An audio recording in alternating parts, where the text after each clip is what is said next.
জান্নাতের ঘর কেমন হবে? জান্নাতে কোনো লাইট থাকবে না, তাহলে আলো আসবে কিভাবে? মাটি তো কাদামাটি নয়, তাহলে কি দিয়ে বানানো হবে?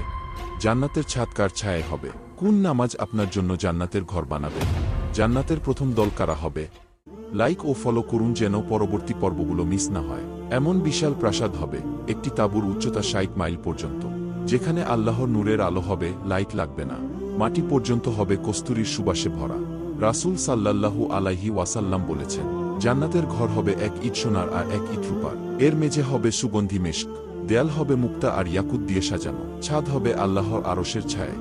রাসূল সাল্লাল্লাহু আলাইহি ওয়াসাল্লাম বলেছেন, যে আল্লাহর সন্তুষ্টির জন্য ১২ রাকাত সুন্নাত, ফজরের আগে ২ রাকাত, জোহরের আগে ৪ রাকাত এবং জোহরের পরে ২ রাকাত, মাগরিবের পরে ২ রাকাত, এশার পর ২ রাকাত, এই ১২ রাকাত সুন্নাত যে পড়বে, আল্লাহ তার জন্য জান্নাতে একটি ঘর তৈরি করে দিবে। রাসূল সাল্লাল্লাহু আলাইহি ওয়াসাল্লাম বলেছেন, প্রথম দল যারা জান্নাতে ঢুকবে তারা হবে পূর্ণিমার চাঁদের মতো উজ্জ্বল, তাদের মুখমণ্ডল হবে আলো ঝলমল, হাসি আর শান্তিতে ভরা। আল্লাহ আমাদের সবাইকে সেই দলের অন্তর্ভুক্ত করুন।